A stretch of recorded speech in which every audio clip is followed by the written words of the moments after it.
Hello बच्चों, आज हम लोग बात करेंगे कॉम्बिनेशन ऑफ कैपेसिटर्स की या ग्रुपिंग ऑफ कैपेसिटर्स की जो सीरीज या पैरेलल में लगे होते हैं। और इसके अलावा इसका एक सेगमेंट और आज ही करेंगे इसी लेक्चर में। इनफाइनाइट सीरीज जो बनती है कैपेसिटर से, उस पर भी सवाल आपको देखने को मिलते हैं। बहुत सरल होते हैं, थोड़ा सा दिमाग लगाना होता है। तो ये तीन चीजें हम लोग करने वाले हैं। बात शुरू करते हैं, लेकिन बात शुरू करने से पहले छोटा सा रिमाइंडर, सजेशन कि आप लोग इन वीडियो लेक्चर्स को बोर्ड एग्जामिनेशन के साथ साथ जेईई नीट के लिए बिल्कुल तैयारी के लिए इत्मीनान से पढ़िए। सब कुछ कवर होगा और फिजिक्स सरल भाषा में आपको पढ़ाई जाएगी। साथ में इन वीडियो लेक्चर्स को ना आप लोग को सीक्वेंस में देखना बेहतर होगा, सीरियल वाइज। उससे क्या होगा कि जो कॉन्सेप्ट बताए जा रहे हैं एक के बाद एक, वो परत दर परत आपके दिमाग में छपते चले जाएंगे, कंट्रोल पी, और आप बेहतर परफॉर्मेंस निकाल पाएंगे। खैर, आप बात समझ गए होंगे कि सीरियल वाइज या सीक्वेंस में देखने पर ही पूरी बात अच्छे से सरल शब्दों में समझ में आएगी और आपका सिलेक्शन हो जाएगा। चलिए बात को शुरू करते हैं। आपको मालूम ही है कि कॉम्बिनेशन ऑफ कैपेसिटर्स की बात चैप्टर नंबर 2 में ही आती है, तो मैं हेडिंग डाल के बैठा हूं अकॉर्डिंग टू एनसीईआरटी बुक, कह लीजिए चैप्टर नंबर 2। जो आज हम लोग पढ़ेंगे वो है ग्रुपिंग ऑफ कैपेसिटर्स, पैरेलल या सीरीज। अब पैरेलल सीरीज भी आप समझ रहे होंगे।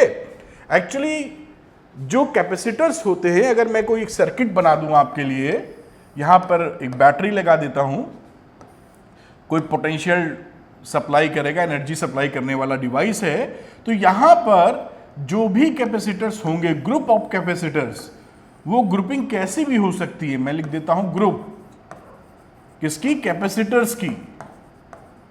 कैपेसिटर्स का जो भी ग्रुप होगा, चाहे वो सीरीज में लगा हो, सरल भाषा की बात कर रहा हूं, या पैरेलल में, जो एनर्जी इसके अंदर भाई चार्ज फ्लो करेगा ये, तो जो एनर्जी इसके अंदर आवेगी, अगर ग्रुप ऑफ कैपेसिटर्स का मैं मान लूं कि इक्विवेलेंट कैपेसिटेंस C0 है, तो जो एनर्जी हमारी हाफ C0V² होगी, यही वो टोटल एनर्जी होगी जब ग्रुपिंग में शामिल कैपेसिटर्स अपने पास होल्ड कर रहे होंगे।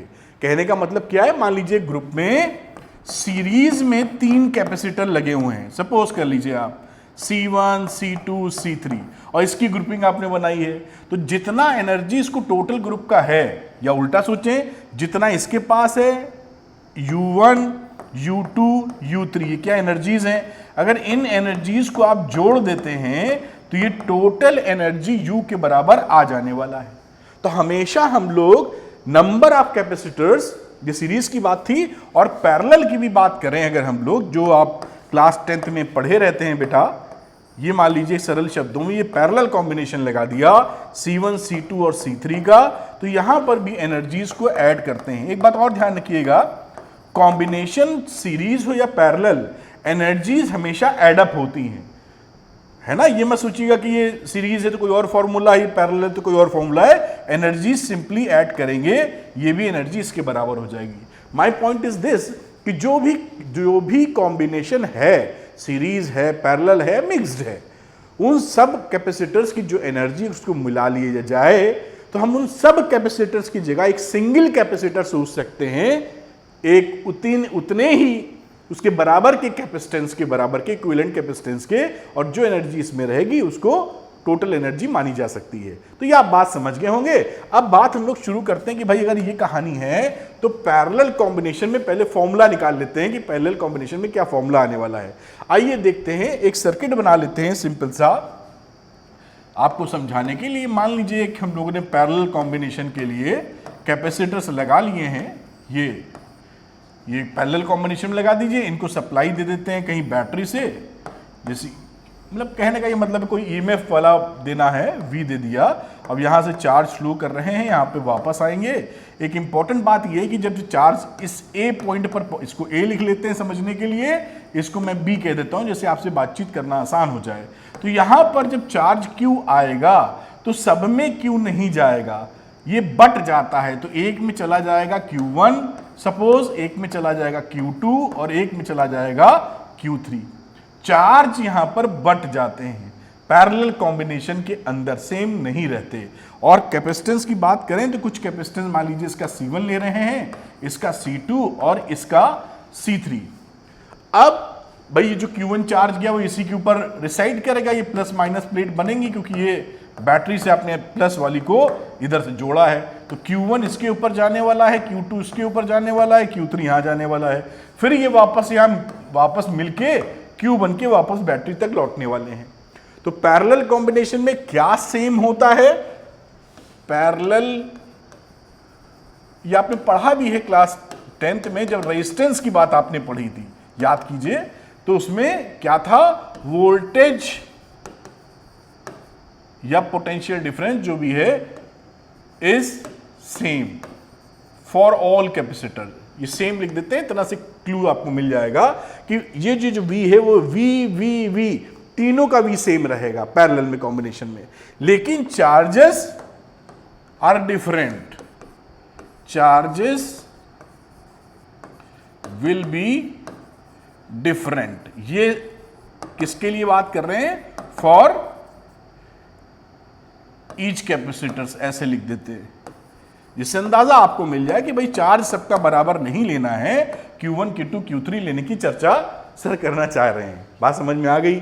अब यहां से Q आता है ना, तो इसको समझते हैं हम लोग कई तरीके से। एक तरीके से क्या समझते हैं ना, समझिएगा, Q गया, Q लौट आया, या हम ये मानते हैं यहां पर कि यहां से positive Q charge in plates पे पहुंचा और यहां से बैटरी ने, कलर बदल लेता हूं, बैटरी ने यहां से माइनस Q चार्ज भेजा इन प्लेट्स पर, मिला, प्लस इधर से गया, माइनस इधर से गया। बात वही है, सोचने के तरीके का फर्क है। अगर किसी कैपेसिटर को, मैं क्या बोल रहा हूं, किसी कैपेसिटर की प्लेट्स को किसी बैटरी से जोड़ दूं मैं, ये प्लस है ये माइनस है, तो इस पे प्लस आ जाएगा और इस पे माइनस आ जाएगा, तो हम ये मान सकते हैं कि प्लस Q चार्ज इधर से फ्लो होके यहां पहुंचा है और माइनस Q चार्ज इस तरह फ्लो होके यहां पे माइनस Q पहुंचा है। तो ये बात भी बिल्कुल ठीक है, जगह जगह इस्तेमाल होती है, कोई परेशानी की बात इसमें नहीं है, सोचा जा सकता है, बिल्कुल परफेक्टली ऑल राइट है। तो आप समझ गए कि वोल्टेज यहां पर तीनों में V होगा जो यहां पर है, तो V वोल्टेज और V वोल्टेज तीनों के लिए सेम होने वाला है। अब चार्जेस की बात करूं, थोड़ा सा ऊपर करूंगा, आप जानते ही हैं Q1 C1 V1 मालूम हो तो हम इनके बीच का रिलेशन बहुत आराम से लिख सकते हैं। यानी हम कह सकते हैं Q1 is equal to CV, तो C1 इंटू V, इसी तरह Q2 लिख दीजिए तो C2 इंटू V, और इसी तरह मैं Q3 लिख दूं तो लिख सकते हो C3 इंटू V। हम क्या ये चाहते हैं? हम ये चाहते हैं बेटा कि ये तीनों जो कैपेसिटर लगे हैं, फॉर एग्जाम्पल 3 लिए हैं, 2 हो सकते हैं, 30 हो सकते हैं, 40 हो सकते हैं, कुछ भी हो सकते हैं, सिंप्लीफिकेशन के लिए ये 3 जो कैपेसिटर्स हैं, इनकी जगह मैं एक कैपेसिटर लगा दूं यहां, इक्विवेलेंट इसके बराबर। आप समझ रहे हैं? अब वो इक्विवेलेंट ढूंढना है तो ढूंढ लेंगे। अब यहां पर एक बात समझ में आती कि जो चार्ज यहां से निकला था उसी में तो बटा है चार्ज, तो मैं इसको थोड़ा ऊपर ले जाता हूं। Q must be equal to Q1 plus Q2 plus Q3, क्योंकि चार्ज जो Q गया है वहीं से सबको बटा है। अब Q1 Q2 Q3 को लिख सकते हो C1 into V plus C2 into V plus C3 into V। देखिए अब यहां पर V ले लो कॉमन, अगर आपने V कॉमन ले लिया तो C1 plus C2 plus C3 into V लिख सकते हैं, इसमें भी कोई परेशानी की बात नहीं है। अब ये Q लिखा है, अगर हम इक्विवेलेंट कैपेसिटेंस सोच रहे हैं, अगर हम इक्विवेलेंट कैपेसिटेंस सोच रहे हैं तो टोटल चार्ज के लिए हमारा अगर मैं लिखूं तो C नॉट इंटू V भी लिखा जा सकता है, जहां पे C नॉट क्या है? रिजल्टेंट या इक्विवेलेंट कैपेसिटेंस, इक्विवेलेंट कैपेसिटेंस, तो इस तरह से भी बात सोची जा सकती है। तो इसको क्यों मैं लिख देता हूं C नॉट इंटू V, और ये वैल्यू हो गई C1 plus C2 plus C3 into V। अब जान ही रहे V से V तो गया कट, तो रिजल्ट क्या आया? C not is equal to C1 plus C2 plus C3। ये निकाला था हम लोगों ने 3 के लिए था, लेकिन इसको आप जनरलाइज कर सकते हैं कि नंबर ऑफ कैपेसिटर्स के लिए। बस ध्यान ये रखना है कि ये पैरेलल कॉम्बिनेशन का चक्कर है। ध्यान कीजिए, जो रेजिस्टेंस पढ़ते थे, मैं एक बार उससे लिंक कर दूं जैसे आपको याद आ जाए। रेजिस्टेंस के केस में आपने जो क्लास 10th में पढ़ा था या आप जानते हैं, मैं यहीं लिख देता हूं बढ़िया से, कि अगर सीरीज होता था रेजिस्टेंस के केस में तो R को लिखते थे R1 plus R2 plus R3, और अगर इसको थोड़ा और ऊपर करेंगे, और अगर इसमें पैरेलल होता था रेजिस्टेंस के केस में तो 1/R की value 1/R1 plus 1/R2 plus 1/R3 करते हैं। अब यहां पर कैपेसिटेंस के केस में इसका उल्टा, अगर पैरेलल है तो सीरीज वाला, तो C = C1 plus C2 plus C3। और अभी हम लोग जब हम सीरीज में चले जाएंगे, अभी करके दिखाएंगे, तो वहां जो फॉर्मूला मिलेगा 1/C1 plus 1/C2 plus 1/C3 मिलेगा।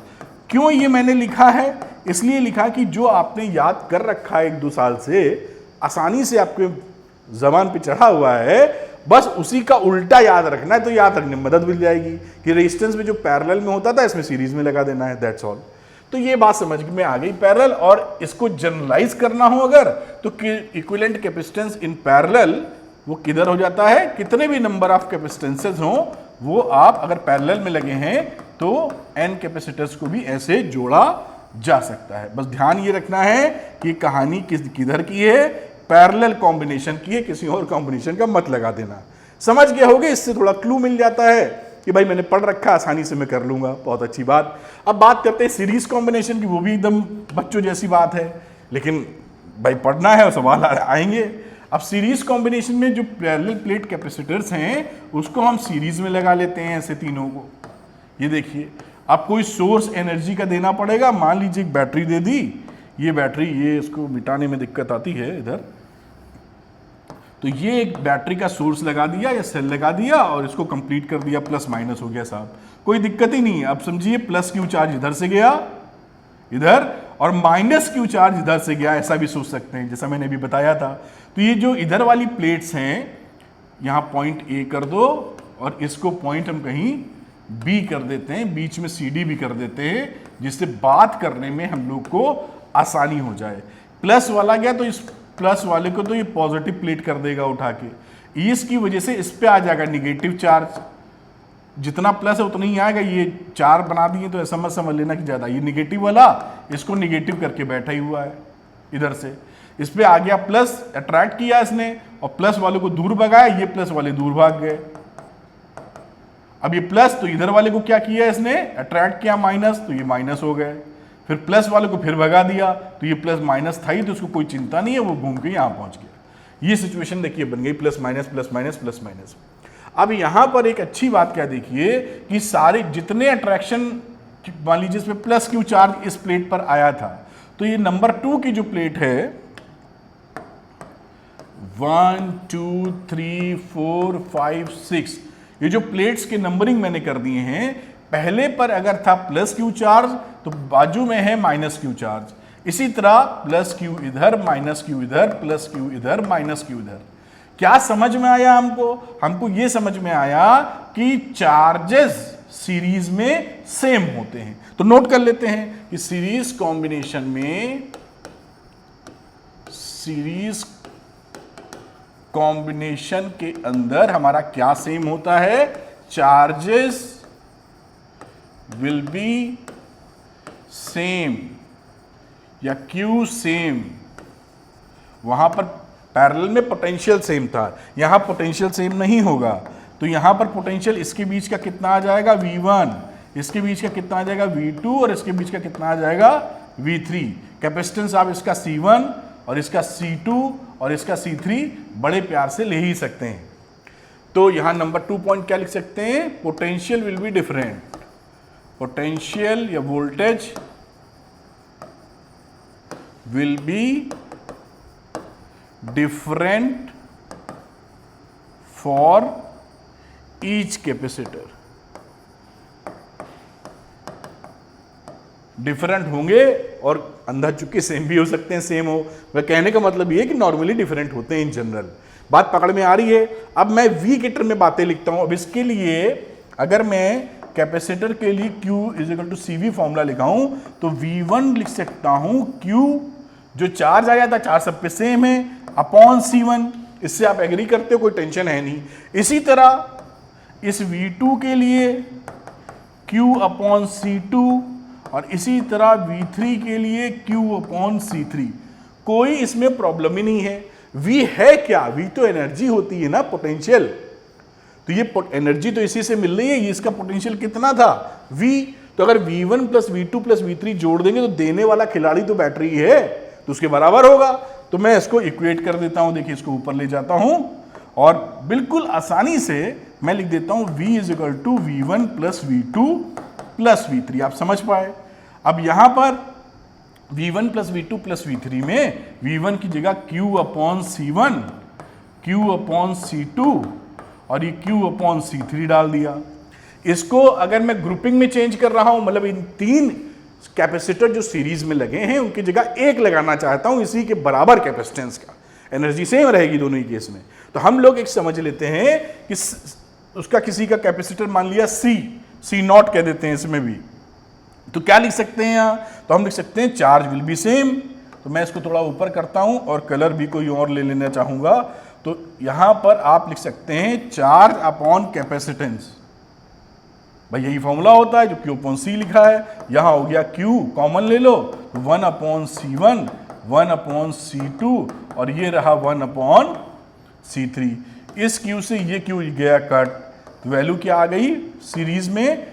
1 upon C0, 1 upon C1, 1 upon C2, 1 upon C3। In general किस कॉम्बिनेशन के लिए है? ये सीरीज कॉम्बिनेशन के लिए है, ये जमा के रखना है। ये तीन के लिए दिखाया है, इन जनरल आप निकाल सकते हैं। जनरल लिख नहीं रहा हूं, समझ गए? एन होता है इनके लिए, 1 अपॉन C1 C2 करते चले जाना। अच्छा, एक तरीका और इसमें होता है दो कैपेसिटर के लिए तेजी से कैलकुलेशन करता, वो बता देता हूं। वैसे आपको मालूम है, आप करे होंगे, लेकिन फिर भी मैंने कहा आपके सामने रिमाइंड कर दूं एक बार फिर से।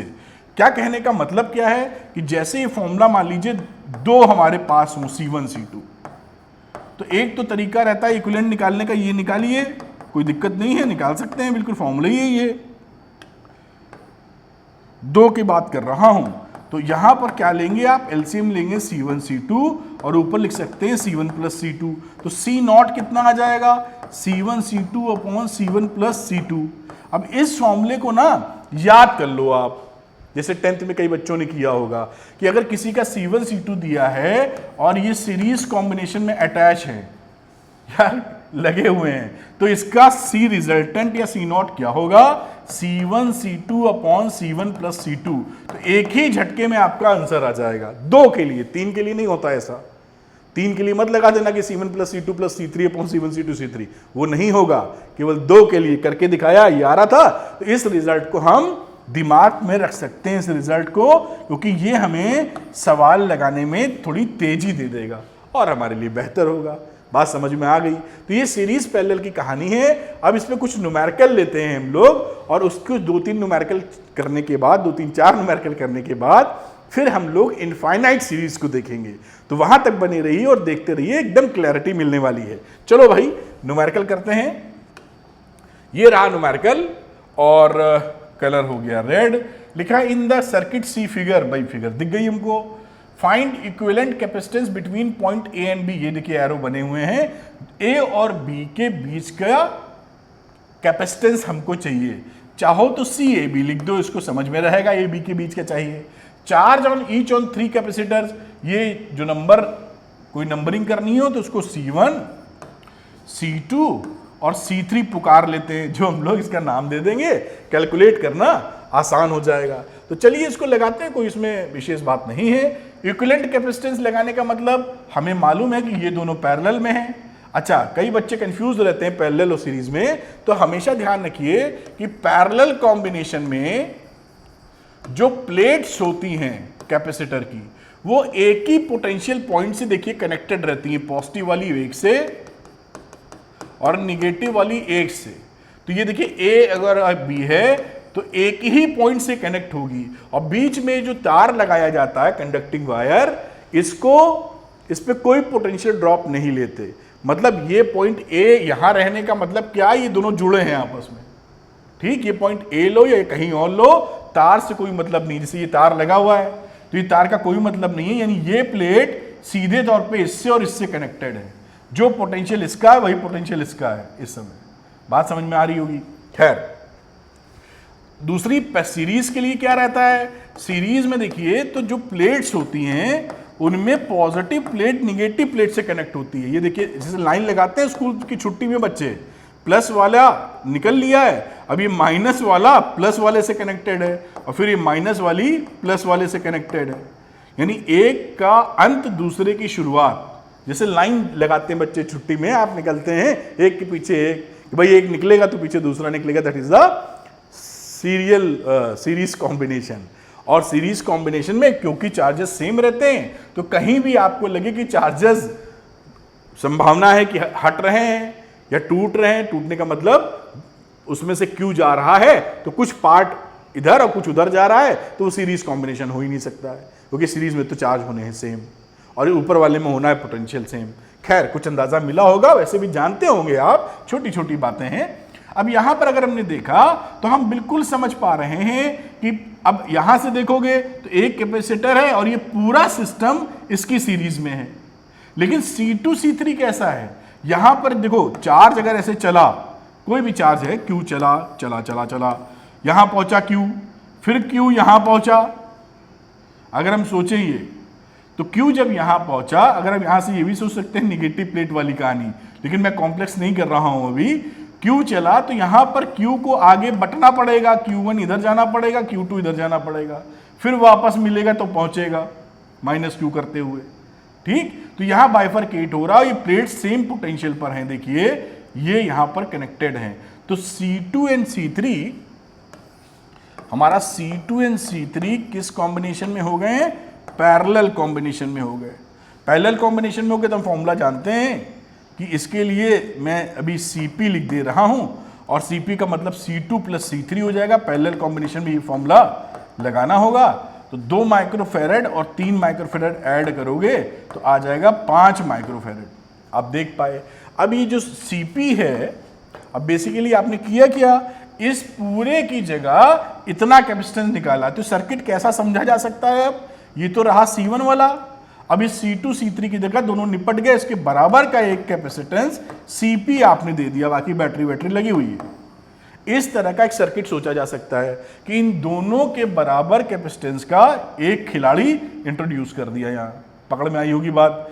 अब ये दोनों कैसे में हैं? ये दोनों सीरीज में हैं। C1 and Cp are in series, ऐसे लिखा जा सकता है। या लिख सकते थे C1 and the resultant of C2 and C3 will be in series. कहने की बात है, जो आपको सरलता से कह ले वही अच्छा है। अब अगर ये सीरीज में है तो 2 आ गए, तो 2 आ गए तो मैं वही ट्रिक लगा दूंगा, 1/c नहीं करूंगा। अब तो नेट रिजल्ट या CAB क्या बना? C1 Cp upon C1 plus Cp। C1 कितना था? 1 माइक्रोफेरेड। Cp कितना था? 5 माइक्रोफेरेड। और नीचे 1 प्लस 5 यानी 5/6 माइक्रोफेरेड इसका इक्विवेलेंट आंसर आ गया पहले वाला। इतना इक्विवेलेंट इसका कैपेसिटेंस है 5/6 माइक्रोफेरेड। अब बात करते हैं कि सेकंड वाला क्या पूछा है। सेकंड पूछा charge on each of the 3 capacitor. ठीक है, बताएंगे। चार्ज की बात कर रहे हैं तो टोटल चार्ज पहले निकाल लेते हैं। C1 पे तो टोटल Q ही मिलेगा, जो Q जा रहा पहुंच जाएगा।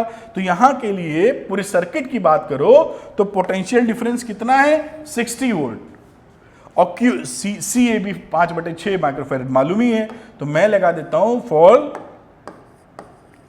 फुल सर्किट या होल सर्किट, जो भी भाषा यूज करें, पूरे सर्किट के लिए बात अगर आप कर रहे हैं तो क्या लगाया जा सकता है? Q इज इक्वल टू पूरे सर्किट का और पूरे सर्किट का, तो ये Q टोटल आ जाएगा। तो CAB कितना था? निकाला है 5/6 माइक्रोफेरेड इंटू 10 की पावर -6, देख पा रहे हैं। और V कितना है? 60, तो 60 से कर दीजिए मल्टीप्लाई।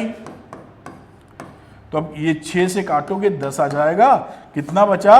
50 micro coulomb.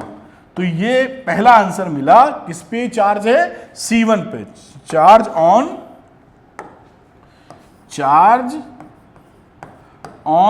C1, जो हम लोगों ने C1 माना था, उस पर कितना चार्ज आ गया? 50 माइक्रो कूलाम। अब C2 C3 बचा है। अब C2 C3 पे तो सेम पोटेंशियल आएगा। तो पोटेंशियल वाला फंडा लगा के निकालें, टोटल पोटेंशियल कितना था, किस पे ड्रॉप हुआ, दोनों पोटेंशियल सेम निकल जाएगा। या Q1 Q2 को बाइफरकेट करें। मैं क्या कह रहा हूं? मैं ये कह रहा हूं बच्चों कि फोटो दिखाता हूं। कि देखिए 60 वोल्ट टोटल पोटेंशियल था, इसमें से C1 पे कितना पोटेंशियल गिरा है वो निकाल लेते हैं हम लोग, वो एक तरीका है, और निकाल के कर दें। या हम लोग सीधे ये निकाल लें कि ये दोनों का इक्विवेलेंट कैपेसिटेंस हमको मालूम था 5 माइक्रोफैरेड, इस पे कितना पोटेंशियल है ये निकाल लेते हैं। कई तरीके से सवाल हो सकता है, तो हम लोग सीधे ये ए बी ए सी ले रहे हैं, डी लिख देते हैं। डीबी के बीच का पोटेंशियल डिफरेंस हमको मालूम है कितना है 5 पोटेंशियल डिफरेंस नहीं है बच्चों, ये तो कैपेसिटेंस है। पोटेंशियल डिफरेंस कितना है वो हमको निकालना है, वो हम कैलकुलेट कर लेते हैं, तो वहीं साइड में करेंगे डायग्राम के साथ। तो यहां पर मैं लिख देता हूं, अगर मुझे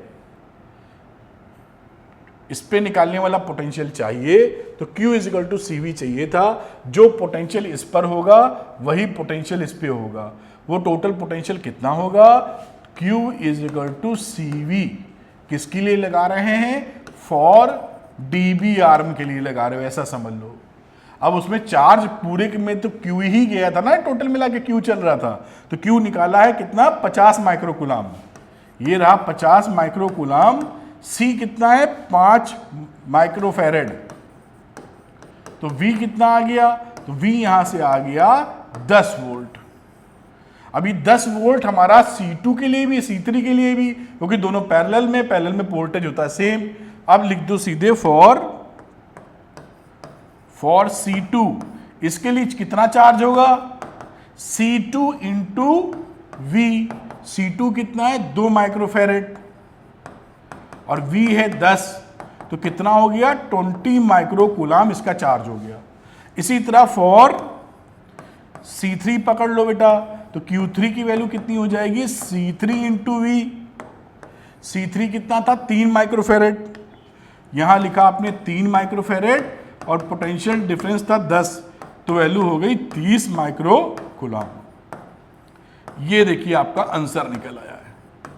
तो ये सब, ये देखिए ये चार्ज हो गया, मैं ब्लैक कलर को यूज कर लेता हूं।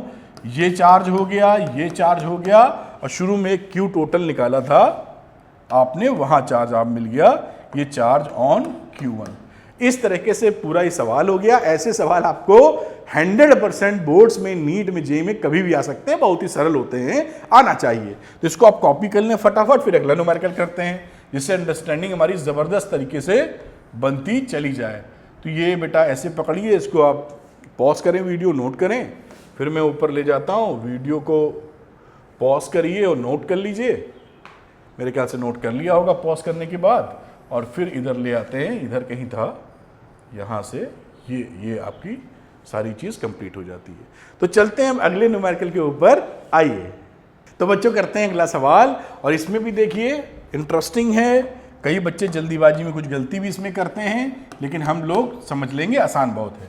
एक कैपेसिटर नेटवर्क हैज 4 कैपेसिटर्स। आपको दिख रहा है 4 कैपेसिटर लगे हुए हैं, C1, C2, C3, C4। सबका जो कैपेसिटेंस है देखिए वो C दे रखा है, बहुत अच्छी बात। Find the equivalent capacitance between the points A and B। ये A और B के बीच का इक्विवेलेंट कैपेसिटेंस निकालना है। कई बच्चे जल्दी में गलती क्या करते हैं, सोचते हैं कि भाई सीरीज कॉम्बिनेशन के लिए C1 और C2 सीरीज में लगा हुआ है।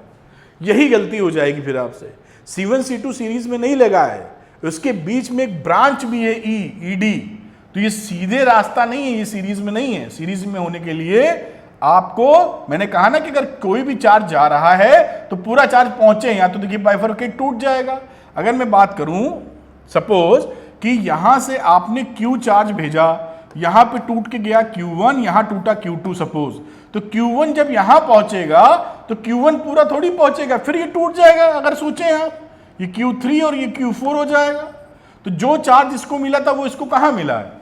तो C1 C3 सीरीज में नहीं है। मैं इसको मिटाता हूं, नहीं ये काफी झमेलेदार डायग्राम नजर आने लगेगा। तो आप ये समझ गए कि C1 C2 सीरीज में नहीं है। कौन से, क्या पकड़ना चाहिए हमें, कहां से क्लू मिल रहा है? C2 C3 पैरेलल में है। कैसे? इनकी ये जो प्लेट देख रहे हो, एक प्लेट E पर कनेक्टेड है, इसकी भी एक प्लेट E पर कनेक्टेड है, और दूसरी प्लेट इसकी D पर कनेक्टेड है, और इसकी B पर, और B और D में तार लगा है। आपको बताया था कि जब BD के बीच कनेक्टिंग वायर होता है तो कनेक्टिंग वायर हटा के दोनों पॉइंट एक समझना है। यहां कोई पोटेंशियल ड्रॉप नहीं होता, जो पोटेंशियल D पर है वही पोटेंशियल B पर है, यानी ये प्लेट का जो पोटेंशियल वही इसका सेम पोटेंशियल पे ये अटैच है, इस प्लेट का जो पोटेंशियल वही इस प्लेट का पोटेंशियल, तो ये भी सेम अटैच है, तो बोथ आर इन पैरेलल। इसकी में एक प्लेट तो अटैच है, दूसरी कहीं और है, तो ये इसके पैरेलल में नहीं है।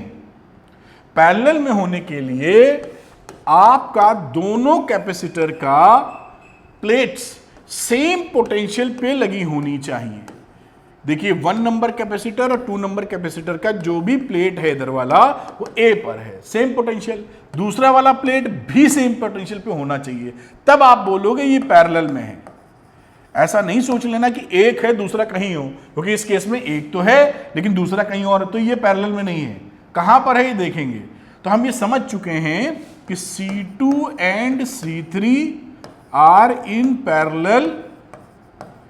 Parallel combination. ये पैरेलल कॉम्बिनेशन में है। पैरेलल कॉम्बिनेशन में फॉर्मूला लगाते हैं सिंपल वाला, दोनों हो जाते हैं ऐड, और C2 C3 में सबका कैपेसिटेंस तो C था, तो इक्विवेलेंट कैपेसिटेंस E और B के बीच में जो मिला, क्योंकि इन दोनों का जो लगा वो कितना हो गया, 2C हो गया, तो ये वैल्यू हो गई इक्विवेलेंट, लिख दें ऐसे C2 प्लस C3, और जो आ गया था C प्लस C, यानी मिलके हो गया 2C। आप बात मेरी समझ पाए होंगे, उम्मीद कर रहा हूं। अब देखिए ये कैपेसिटर की कहानी क्या हो गई है। यहां पर ये बना था, मैं कलर बदलूंगा, यहां पर ये बना था, देखिए C1। अब यहां पर ये जो C2 और C3 थे, ये पॉइंट E ले लेते हैं, इन दोनों का इक्विवेलेंट 2C निकाल लिया है, तो इनके E और BD एक ही पॉइंट है, तो इनके बीच में कैपेसिटर लगा दिया 2C वाला, और ये पॉइंट हमारा B और D एक ही पॉइंट है, क्योंकि तार लगा कनेक्टिंग वायर, बात खत्म हो गई। और यहां पहुंचे, यहां पर A पॉइंट है, और इस A पॉइंट से एक C4 कनेक्टेड है, ये देखिए C4, और दूसरा सिरा उसका वही DB पे जाता है, तो DB पे जाता है। ये देखिए एक स्टेप कम कर दिया सरलता से समझाने के लिए। बात पकड़ में आई कि नहीं आई। ये जो कहानी थी इन दोनों की, ये जो माय डियर C2 C3, ये दोनों मिलके कहां पहुंच गए, 2C में, और बाकी मैंने पॉइंट्स प्लॉट कर दिए हैं, आप समझ ही पा रहे हैं। डी कहां लिखा, यहां लिखा, सारे चारों पॉइंट प्लॉटिंग में है। अब साफ रास्ता देखिए, जो चार्ज यहां जाएगा, कोई भी चार्ज जाए मान लीजिए, वही चार्ज इसमें जाएगा, तो ये दोनों किस में हो गए, सीरीज कॉम्बिनेशन में। तो C1 और 2C will be in series combination, तो इस वाले आर्म के लिए C1 and 2C will be in series combination. तो सीरीज कॉम्बिनेशन में क्या करते हैं, वही शॉर्ट वाला फॉर्मूला लगाएंगे। तो सीरीज कॉम्बिनेशन में है C1 into 2C upon C1 plus 2C, और C1 खुद भी C के बराबर है, तो वैल्यू हो गई 2C स्क्वायर अपॉन 3C। बात समझ तो रहे होगा ना, C1 C के बराबर था, तो ये वैल्यू C कट गई, 2/3C, ये वैल्यू आ गई किसकी, इन दोनों का मिला के। अब ये और टूट गया सरल सिस्टम में। अब कैसा हो गया, A यहां पॉइंट था देखिए, और ये रहा अंत वाला पॉइंट B और D, E वाला गायब हो गया, दोनों मिल चुके हैं। तो यहां पर लिख दीजिए BD भी, जो भी लिखना चाहते हैं, और इन दोनों का रिजल्टेंट आ चुका है 2/3C, और यहां से एक C4 अभी बचा हुआ है जो कि BD पे कनेक्टेड है, इसका भी कैपेसिटेंस C है। अब ये दोनों, ये क्या था, A पॉइंट, तो A और B में कितना, ये दोनों पैरेलल में है। साफ साफ आपको दिख रहा है कि किस कॉम्बिनेशन में है, पैरेलल कॉम्बिनेशन में। अगर ये पैरेलल कॉम्बिनेशन में है तो दोनों को CAB कितना लिख देना चाहिए, C1 प्लस C2, यानी C में 2/3C हमको ऐड कर देना चाहिए, 3 2 5 5C अपॉन 3, और ये आपका फाइनल आंसर आ गया। अब ऐसे सवाल नीट वगैरह में 100% मिलते हैं, बोर्ड में भी आते हैं, बोर्ड में भी आएंगे, नीट में भी, हर जगह आएंगे, तो बेहतर है पढ़ लो, हर जगह काम आ जाएगा। तो इसको नोट कर लीजिए, फिर अगला न्यूमेरिकल करेंगे। मैं समझा के एक्सप्लेन करके कर रहा हूं, जिससे आपको एक ही न्यूमेरिकल में इतनी पावर मिल जाए कि आप काम अच्छा कर सकें। तो ये पॉज करके नोट कर लीजिए वीडियो, ये ऊपर वाला पॉज करके नोट किया होगा, वीडियो पॉज करके नोट करें, हट जा रहा हूं, और यहाँ पॉज करके आप नोट कर लें। ये कहानी इस तरह से निकल आई। देखिए, चलिए अगला न्यूमेरिकल देखते हैं एक और बेटा। अब यहां पर देखिए क्या है लिखा है, फाइंड द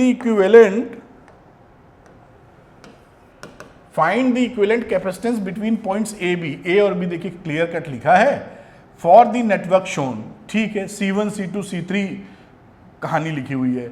अब इस सर्किट को पहचानना जरूरी है कि ये किस फॉर्म में है। तो कुछ मैं नामकरण कर देता हूं आपको समझाने के लिए, जिससे आप समझ पाएं। तो कौन सा कलर पकड़ा है मैंने?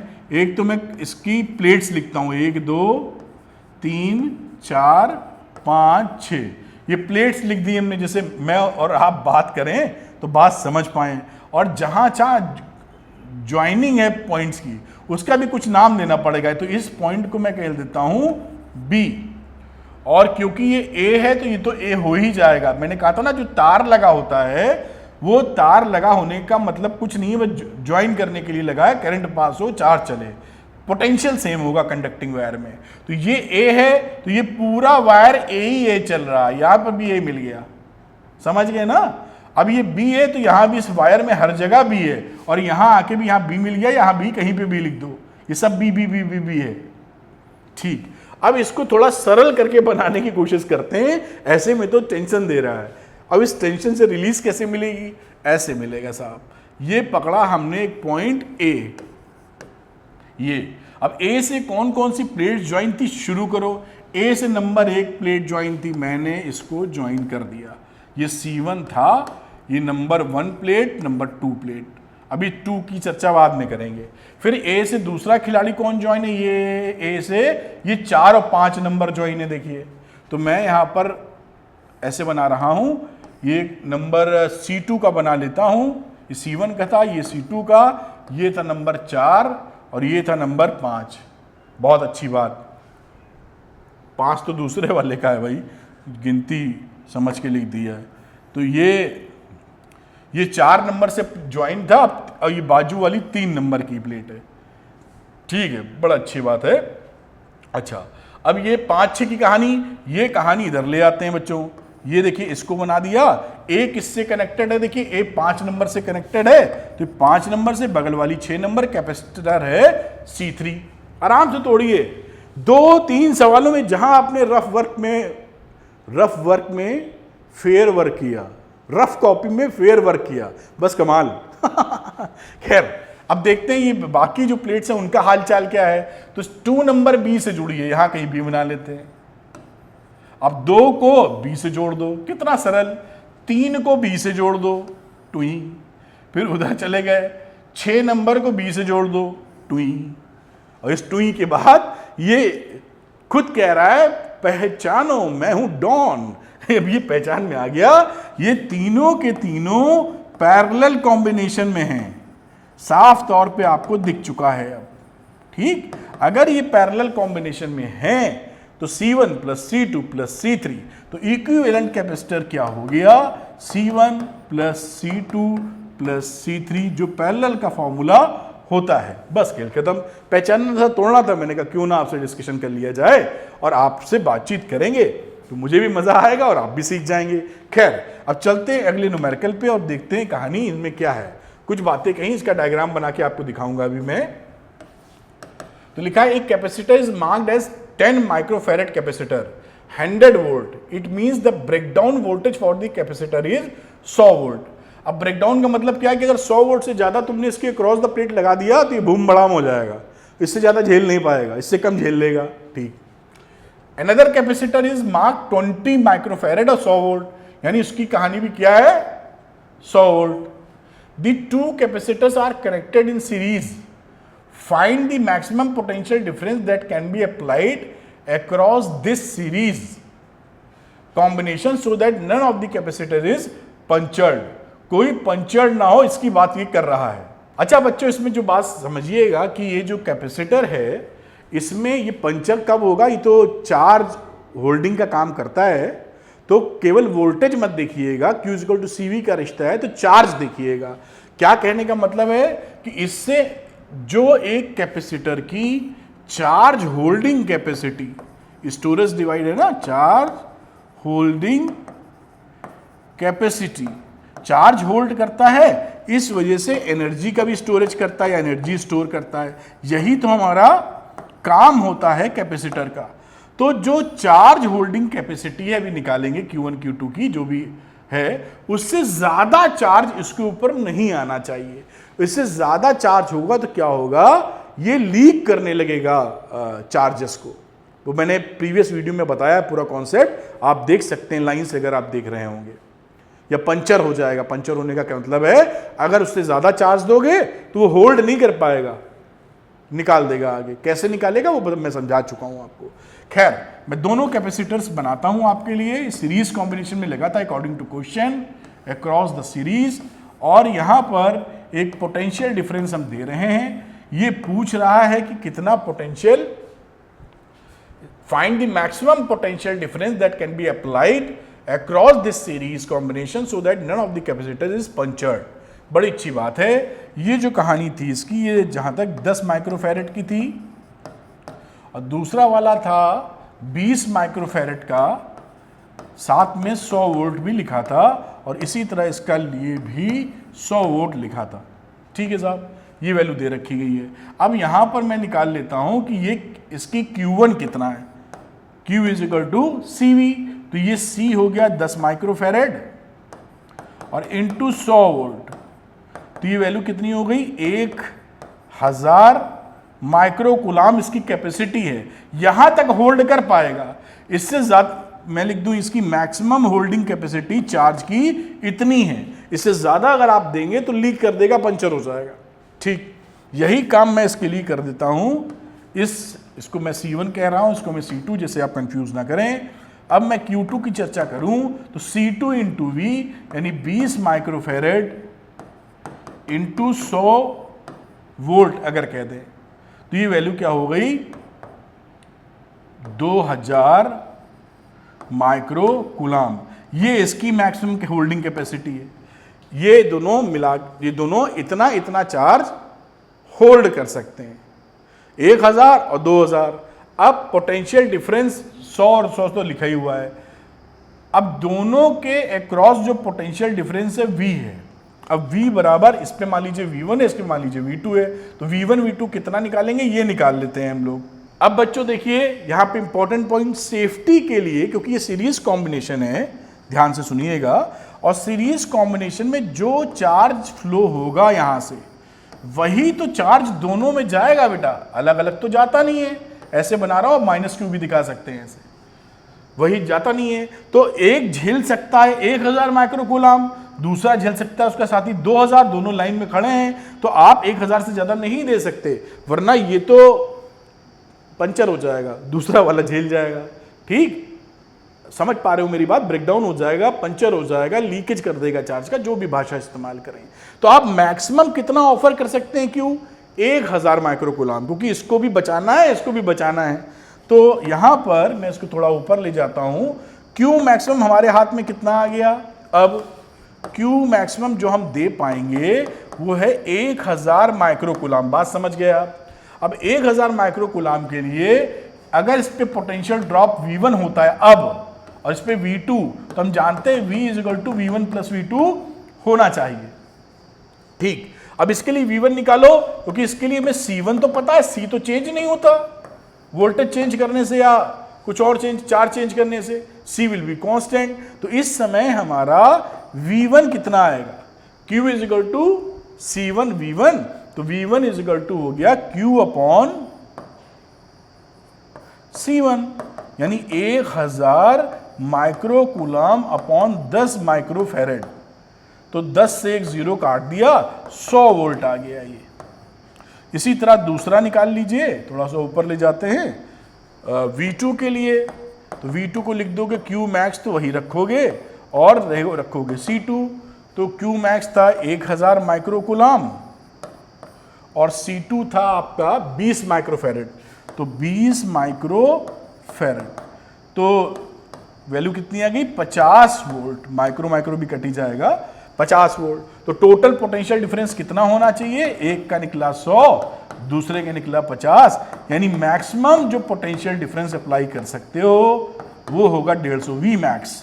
अगर इससे ज्यादा आपने पोटेंशियल डिफरेंस दे मारा तो कैपेसिटर पंचर हो जाएगा। दोनों नहीं, पहला कौन सा जाएगा, 1000 वाला, जो माइक्रोफेराड जो लिखा था ना इधर वाला, जो चार्ज होल्डिंग कैपेसिटी 1000 थी इस पे। तो इस तरह से ये जो क्वेश्चंस रहते हैं कि ब्रेकडाउन ऑफ कैपेसिटर्स, ये भी बड़े पूछे जाते हैं, और लॉजिक आपको समझना है, बस काम हो जाएगा आपका। ये देखिए, इसको नोट कर लीजिए, फिर अगला सवाल बनाते हैं हम लोग। ये वीडियो को पॉज करें आप और इसको नोट कर लें, ठीक है। और इसको थोड़ा मैं ऊपर करता हूँ, आ गया शायद, और इसको भी नोट कर लीजिए, ठीक है साहब, नोट कर लिया होगा। अगले क्वेश्चन पे चलते हैं। इंटरेस्टिंग क्वेश्चन पूछे जाते हैं, इसको भी करेंगे, जिससे पूरी बात बहुत अच्छी तरीके से आप सीख जाएं। एक बार सीख जाएंगे कॉन्सेप्ट तो सवाल कैसा भी है निकाल के ही छोड़ेंगे। खैर, यहां देखते हैं, in the arrangement shown point B कहां है ही नहीं, अच्छा ये है, बी इज ग्राउंडेड एंड, ये देखिए अर्थिंग की हुई है, यहां पर अर्थ लिखा हुआ है, grounded and point A is maintained and +30 volt, +30 volt लिखा भी हुआ है, वी लिख देता हूं। फाइंड चार्ज, अभी ये देखिए बी अर्थ है ना, तो इसका मतलब समझ लेना कि वी भी हमारा 0 है। ये प्लेट जो है इसका पोटेंशियल कितना है, 0, अर्थ से कनेक्ट किए हुए हो। V B A 30 and find charge on 2 microfarad sphere, find potential of point C, साथ में हमको पॉइंट सी का पोटेंशियल भी निकालना है कि ये कितना होने वाला है। दोनों बातें कही गई हैं, तो पहले चार्ज निकालने के लिए कोशिश करेंगे। तो टोटल पोटेंशियल डिफरेंस कितना रहा, इसको VA लिख दो। तो potential difference VA minus VB अगर मैं कर दूं तो ये आ गया 30 माइनस 0 यानी 30 वोल्ट। ये तो पोटेंशियल डिफरेंस, एक बैटरी लग गई समझ लीजिए। और इसका इक्विवेलेंट कैपेसिटेंस निकाल लेते हैं, ये both are in series, 2 microfarad and 3 microfarad are in series combination. Series combination में C इक्विवेलेंट निकाल दे रहा हूं, C1 C2, तो 2 माइक्रोफेरेड इंटू 3/2 प्लस 3, तो 6/5 माइक्रोफेरेड क्या रहा, इक्विवेलेंट कैपेसिटेंस। बात पकड़ में आ गई। अब टोटल चार्ज जो यहां से चलेगा दोनों पे वही रहने वाला है, तो Q = CV लगा दो। C टोटल पता है 6/5, चलिए 10⁻⁻6, और V निकाला था 30 वोल्ट, तो ये वैल्यू हो गई 30 वोल्ट। 6 पंचे 30, 6 चंग 36, 36 आ गया, 36 माइक्रो कूलाम। यही आंसर है। ये इतना चार्ज इस पे भी होगा क्योंकि ये सीरीज में है, तो सीरीज में चार्ज तो सेम जाते हैं, यही चार्ज इस पे भी मिल जाएगा। तो पहला वाला जो उन्होंने पूछा था उसका आंसर तो हमें आते दिखता है 36 माइक्रो कूलाम। चलिए ये तो हो गया। अब आगे पूछ रहे हैं कि ये C का पोटेंशियल बता दो। तो जो पोटेंशियल ये ड्रॉप कराएगा, 30 था, ये ड्रॉप कराएगा, उसके बाद जो बचेगा वो यहां मिल जाएगा, तो निकाल लेते हैं, उसमें कोई विशेष बात नहीं। यहां पर पोटेंशियल कितना है, Q = CV लगा दो इसके लिए। तो we are applying Q = CV, या V पता करने के लिए Q/C for 2 microfarad capacitor. Agree कर रहे होंगे। V लिया, Q कितना था 36 माइक्रोकूलाम, C कितना है 2 माइक्रोफेरेड, तो ये आ रहा है 18 वोल्ट। अगर मैंने सही गुणा भाग किया तो सही है, 18 वोल्ट। अब कुछ नहीं करना, इस VA में 30 था, 18 वोल्ट ये भाई साहब खा गए। खाने का मतलब है एनर्जी है ना, वो तो बढ़ती है, तो 30 में 18 माइनस कर दो, VC मिल गया। तो VA minus 18 volt is equal to VC। समझ ही रहे होंगे, इसमें कुछ ना समझ में आने वाली बात नजर नहीं आती। और इसको आप लिख देते हैं कितना, 30 वोल्ट था, 18 वोल्ट चला गया है, तो VC बचा है, तो VC की वैल्यू कितनी हो गई 12 वोल्ट। बस खत्म। अब ऐसे सवाल आएंगे तो आपसे गलत क्यों होंगे नहीं, इतना सरल तरीके से तो सब हो रहा है। तो चलिए इसको आप नोट कर लें साहब, जैसे आपके पास रहे भी और आपका सारा काम बने। तो इसको नोट कर लें, मेरे ख्याल से नोट किया, पॉज द वीडियो और नोट डाउन द जो भी सिस्टम है ये नोट कर लेते हैं। अब हम लोग अगले सेगमेंट पे चलते हैं जहां पे इनफाइनाइट सीरीज का जिक्र होता है। तो आइए बात करते हैं इनफाइनाइट सीरीज, जहां कैपेसिटर्स लगते हैं और लगते चले जाते हैं, ट्रेन खत्म ही नहीं होती। आइए करते हैं। तो आइए बच्चों करते हैं अगला सवाल। अगला टॉपिक बहुत ही सरल रहता है, बिल्कुल ना घबराइएगा। क्या मेरे कहने का तात्पर्य है ये सुनिए। Infinite chain of capacitors, infinite chain आप जानते ही हैं। ये देखिए, एक इनफाइनाइट चेन जब भी लगी होगी आपको एक सिंक्रोनाइजेशन दिखेगा। वो मैथ्स में क्लास 9 में पढ़ते थे ना, क्या था वो, repeating and recurring decimal numbers करके एक पैटर्न रहता था ना रिपीट करने का, तो वो रैशनल नंबर कहलाते थे डेसिमल एक्सपेंशन में। दिमाग पे जोर पड़ गया आपके, लग रहा है। डेसिमल के बाद जब नंबर रिपीट होते थे, repeating and not terminating decimal expansion, कुछ ज्यादा भारी हो जाएगा। वही कहानी है, मतलब एक जो सेट बना है वही सेट चलता जा रहा है, डैश डैश डैश, मतलब ये ट्रेन इसी पैटर्न की चल रही है और चलती ही चली जा रही है। उस इंफिनिटी लिखा है। उस केस में बेटा इसका कैपेसिटेंस कैसे निकालते हैं। तो आइए इसका कैपेसिटेंस निकालते हैं। तो मैं यहां पर आता हूं और इस सवाल को हम लोग, सवाल या जो भी बोले, इसको सॉल्व कर लेते हैं बड़े प्रेम से। अब यहां पर देखिए करते क्या है कि ये जो पूरी कहानी बनी है, अगर मैं इस रेलगाड़ी को, जो कि बहुत इनफाइनाइट तक जा रही है, यहां से ब्रेक कर दूं, देखिए इतना ही देखें इधर का, ये पॉइंट देखो इधर, ये पॉइंट देखो इधर, केवल 2 ये हटाए, बाकी सब वही पकड़ लिया। तो इसका जो कैपेसिटेंस होगा, लेट कर लेते हैं इसका टोटल कैपेसिटेंस क्या है। लेट फाइनल कैपेसिटेंस इज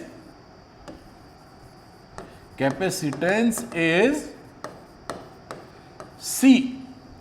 अब उसमें से अगर एक कड़ी तोड़ दी तो भी इसके कैपेसिटेंस में क्या फर्क पड़ेगा बाबा जी का, क्यों? क्योंकि जैसे बात कही जाती है कि समुद्र में से 2-4 बकेट पानी, या मुझे मजा तभी आता जब बाल्टी बोलता हूं, तो 2-4 बाल्टी पानी जब आप निकाल लेते हैं तो समुद्र पे क्या फर्क पड़ता है बाबा जी का, है कि नहीं? कोई फर्क नहीं पड़ता। तो यही कहानी है कि जब ये इनफाइनाइट तक जा रही है और उसमें से एक कड़ी आपने रोक ली, देख रहे हो ना, बाकी तो ट्रेन चालू है, तो उसमें क्या फर्क पड़ेगा बाबा जी का, है कि नहीं? अब शुरू करते हैं बात। अब ये डायग्राम कैसे कन्वर्ट हो गया। मान लीजिए इसका ए और बी का कैपेसिटेंस फाइनल क्या पकड़ा था, सी। तो देखो बच्चों, मजाक अपनी जगह है, लेकिन लॉजिक देखिए कितना आसान है और मजेदार है। ये देखिए रहा C1, और यहां पर जो टूट के हमारे पास बना है वो क्या बना है, इस पॉइंट पर ऐसे आप एक पॉइंट बना दीजिए, दिस इज C2, और यहां से आगे से सारी ट्रेन, ये पॉइंट A' और B' बोल देता हूं, ये वापस शुरू हो गई थी। तो यहां जो कैपेसिटेंस लगा है वो अगेन क्या लगा है, C। इनके बीच का भी C है बेटा कैपेसिटेंस, और ये भी C हो गया क्योंकि एक कड़ी तोड़ी थी हमने। कुछ कनेक्ट कर पा रहे हैं आप? तो ये भी C था और ये भी C है, C1 C2 तो आपको दिख ही रहा है। अब इस कॉन्फ़िगरेशन को हम लोग बैठाने की कोशिश करते हैं। अब निकाल लो कि इसकी वैल्यू कितनी होगी। तो ये वैल्यू C1 C2 के लिए C निकाल लो, इसके बीच का ही कितना होगा। तो आप निकाल सकते हैं, ये दोनों है पैरेलल में, तो ये डायग्राम बन जाएगा कुछ ऐसे। ये रहा C1 और ये पैरेलल में होने की वजह से ये बन जाएगा C2 + C, और ये AB, ठीक। तो ये AB के बीच का जो कैपेसिटेंस हम लेके चल रहे हैं, मतलब ये C जो रहने वाला है वो क्या रहेगा अगर निकालें, तो मैं यहां लिख सकता हूं C इज इक्वल टू, क्योंकि C था इनके बीच का कैपेसिटेंस, इज इक्वल टू, ये दोनों कहां पर हैं, सीरीज कॉम्बिनेशन में हैं, और सीरीज कॉम्बिनेशन का इक्विवेलेंट लिख देते हैं ऐसे। वो क्या आएगा, C1 into C2 + C upon सम। तो C1 + C2 + C, देखिए ये वैल्यू आ रही है यहां पर, ठीक। अब इसको आगे लेके चलते हैं। देखिए अब इसको सॉल्व कर लीजिए, आप क्रॉस मल्टीप्लाई कर लीजिए, तो C इंटू मल्टीप्लाई करके ही लिख दें शायद, C निकालना होगा हमको। तो यहां पर ये हटाओ और यहाँ लिखो CC1 CC2 plus C square, और यहाँ वैल्यू हो गई C1 C2 प्लस C1C। ये आप देख पा रहे हैं C1C यहाँ से देखिए कट गया है, तो वैल्यू क्या आ गई यहाँ पर, C ले लीजिए, C स्क्वायर इधर रहा और ये रहा C1 C2। तो बेटा यहाँ पर देखिए ये C1 C2 इसके साथ प्लस आ जाएगा, ये क्वाड्रेटिक बेसिकली बन गई, C स्क्वायर प्लस, मैं इसको ऐसे हटाता हूँ और इसमें लिख दीजिए C2 और इधर आ गया minus C1 C2 is equal to 0। तो this is quadratic in C। ये क्वाड्रेटिक का फॉर्मूला पढ़े हुए हो ना, x square plus b x plus c is equal to 0। तो x की वैल्यू लिखा करते थे क्वाड्रेटिक फॉर्मूले से under root b square minus 4ac upon 2a।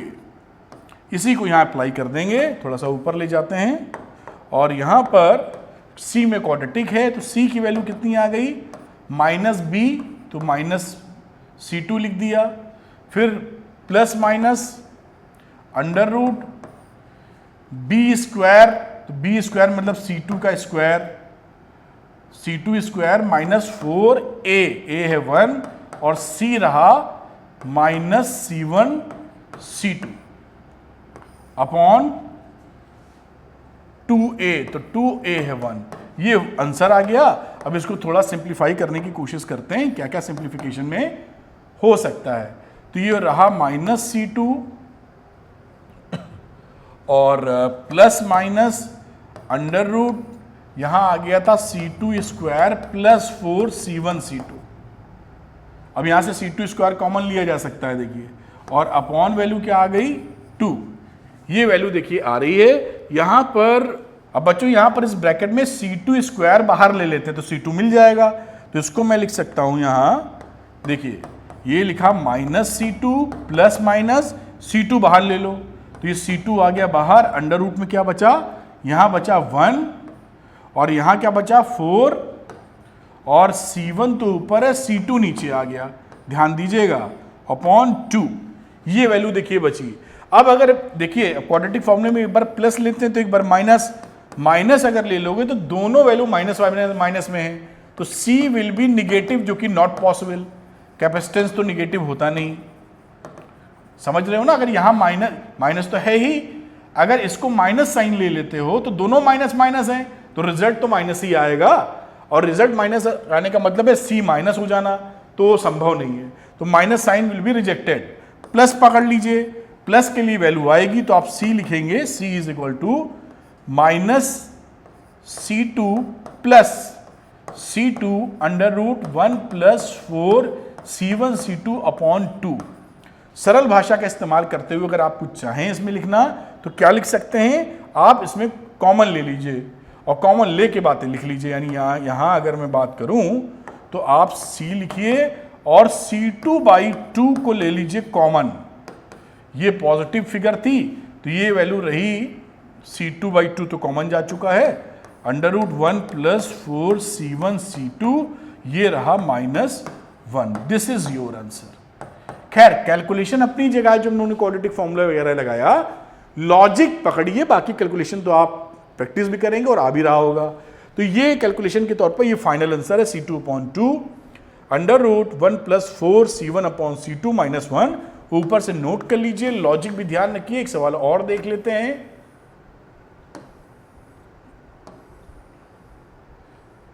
ये सवाल था, समझ लीजिए क्या पता करना था, इक्विवेलेंट कैपेसिटेंस CAB हमको फाइंड करना था कि आखिर वो कितना होने वाला है, जिसे हम लोग C मान के चल रहे थे। CAB को हम लोगों ने C कह दिया था। तो ये देखिए इस तरह से वीडियो को पॉज कर लें और नोट डाउन कर लें। फिर इसको मैं ऊपर ले जाता हूं, देखिए यहां इसको भी इसी तरह से नोट डाउन कर लीजिए। और ये थोड़ा सॉल्व वॉल्व किया है तो ये यहाँ पर आके इसको भी नोट कर लें, पॉज करके वीडियो, और यहाँ पे आए तो ये भी आराम से नोट किया जा सकता है। अब इसका एक सवाल और लेते हैं, देखिए इसमें भी कितनी आसानी से ये बात हो जाएगी। तो बच्चों अगला क्वेश्चन करते हैं, ये काफ़ी इंपॉर्टेंट है, थोड़ा ध्यान से समझिएगा। इसमें बोला गया है an infinite ladder is constructed by connecting several sections of 2 microfarad and 4 microfarad capacitor combinations.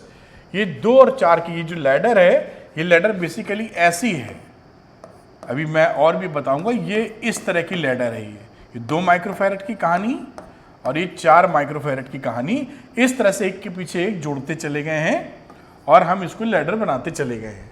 ठीक, as shown in the figure it is terminated by a capacitor of capacitance C। अंत में एक C लगा दिया गया है, यानी इससे पहले आप देखें तो 4 दिख रहा है, तो यहां पर इससे पहले कि ये 2 वाला भी होगा, डैश डैश करके, ये क्योंकि लैडर इन्हीं 4 2 से मिलके बनी, एक के पीछे एक जोड़ते हुए। What value should be chosen for C such that the equivalent capacitance of the ladder between A and B becomes independent of the number of sections in between। मतलब इसको C को इस तरह चूज करना है कि इसमें जो लैडर लगाए हैं, मतलब 1 है 2 है 3 है, वो कितने भी सेक्शन लगा दें हम लोग, इसका कैपेसिटेंस चेंज ना हो। अभी तो इन्फिनिटी जा रहा है, आपको दिखाई पड़ रहा है। अगर ऐसा ये बोल रहे हैं तो हम लोग इस सेक्शन को अगर यहां तक काट के निकाल दें, इसको भूल जाएं, तो इसको अगर भूल जाएं तो भी ए और बी के बीच में कितना कैपेसिटेंस आ जाएगा, सी होना चाहिए। यानी अगर हम सी के अलावा सारे कैपेसिटर्स को हटा भी दें, सी को रखें बाकी को हटा दें, तो भी ए बी के बीच में कितना कैपेसिटेंस होना चाहिए, सी ही होना चाहिए अकॉर्डिंग टू क्वेश्चन, कि ये सीरीज कितनी भी डिपेंडेंट ही ना रहे, कितनी कड़ियां लगी इसमें, कितने सेक्शंस लगे हैं। तो हमें समझ में आ गया कि ए और बी के बीच में हमें जो कैपेसिटेंस चाहिए वो सी होना चाहिए। पूरा काट के निकाल दिया तो भी सी मिल रहा है, बढ़िया। अब देखिए अगले स्टेप में इस बात को समझते हुए हम लोग क्या करेंगे कि यहां पर जो मैंने डायग्राम बनाया है, ये देखिए 3 तो हो गए लगे हुए, और इन 3 के अलावा ये जितने लगे हुए हैं पीछे, अगर वो रहें या ना रहें, हमें कितना मिलना चाहिए, सी। बात समझ में आ रही है? तो इस डायग्राम को अगर मैं यहां पहुंचा दूं, देखिए जैसे आप और बेहतर तरीके से समझ पाए, सी इक्विवेलेंट कैपेसिटेंस हो गया, और यहां पर 2 माइक्रोफैरेड वाला हो गया, ये हो गया 4 माइक्रोफैरेड, और ये हो गया C. This is C, this is 4 microfarad and C. ये कॉम्बिनेशन हो गया, लॉजिक लग गया। अब सी की वैल्यू निकालनी है। अब देखिए सी, ये तो है सीरीज कॉम्बिनेशन में, ये देखिए, और ये सीरीज कॉम्बिनेशन पूरा इसके पैरेलल में है, तो 4 microfarad and C is in series combination. अगर सीरीज कॉम्बिनेशन में है तो CS लिख देते हैं, सीरीज कॉम्बिनेशन का इक्विवेलेंट क्या हो जाएगा, 4 इंटू सी अपॉन 4 प्लस सी। माइक्रोफैरेड की बात कर रहे हैं, CS वैल्यू आ गई इन दोनों का रिजल्टेंट। ये रिजल्टेंट 2 माइक्रोफैरेड के पैरेलल में है। अब क्या लिख सकते हो, CS is in parallel with 2 microfarad. अगर ये दोनों पैरेलल में हैं तो हम सिंपली CS प्लस 2 माइक्रोफैरेड को, या 2 माइक्रोफैरेड तो हम लोग डील कर ही रहे हैं, 2 को जोड़ देंगे। माइक्रोफैरेड में ये सारी वैल्यूज हैं, और ये जोड़ने के बाद क्या मिलना चाहिए, वापस C, क्योंकि ये C के बराबर है। अभी लॉजिक लगाया हम लोगों ने। अब देखिए यहां पर, अब CS की वैल्यू लिख दीजिए। CS की वैल्यू हो गई 4C upon 4 plus C plus 2 is equal to C। यहां से 4 प्लस C नीचे ले लेते हैं, LCM इसको ऊपर लेके जाता हूं, कलर भी चेंज कर लेते हैं, और इधर LCM आ गया 4 प्लस C, ये रहा 4C, ये रहा 8 plus 2C is equal to C। यहाँ पे सॉल्व 2C, ठीक है, तो 4 2 6C हो गया यहाँ, जैसा मुझे लग रहा है, और यहाँ 4 प्लस C से मल्टीप्लाई करेंगे तो 6C plus 8 is equal to C से करोगे तो आ जाएगा 4C प्लस C स्क्वायर। अब इसको एक तरफ करके लिख लेते हैं बेटा, और ये वैल्यू आ जाएगी आपकी C स्क्वायर, 6C उधर जाएगा तो माइनस 2C बचेगा और माइनस 8 बचेगा। इसके फैक्टर देखते हैं क्या हो पाएंगे, 4 और 2 होते दिख रहे हैं, तो मैं लिख देता हूं C square plus 4C minus, उल्टा लिख गया हूं, minus 4C plus 2C minus 8 is equal to 0। C ले लो कॉमन, C माइनस 4, 2 ले लो कॉमन, C माइनस 4, तो वैल्यू आ गई C+2 और C-4 बराबर 0। अब आप जानते हैं कि कैपेसिटेंस नेगेटिव तो होता नहीं, तो ये वैल्यू हमारी हो जाएगी रिजेक्शन में, ठीक, क्योंकि माइनस में होना नहीं, इम्पॉसिबल वैल्यू है। और C की वैल्यू हो जाएगी यहाँ से 4।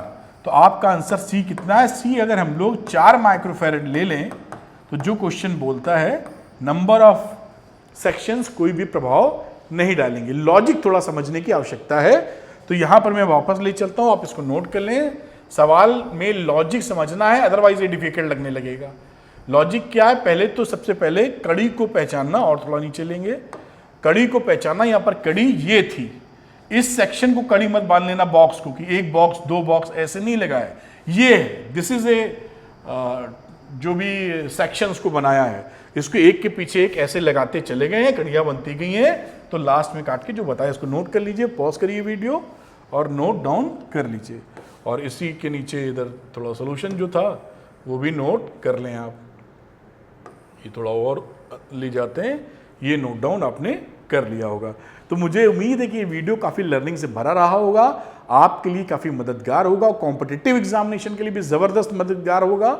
ऐसे ही क्वेश्चंस आते हैं और 100% आप करके आ जाएंगे। ध्यान ये रखना है कि वीडियो लेक्चर्स को सीक्वेंस या सीरियल में देखना है, जिससे सारे कॉन्सेप्ट्स बहुत आसानी से समझ में आ जाएं और आप लोग शानदार प्रदर्शन करें। Thank you very much, wish you all the best.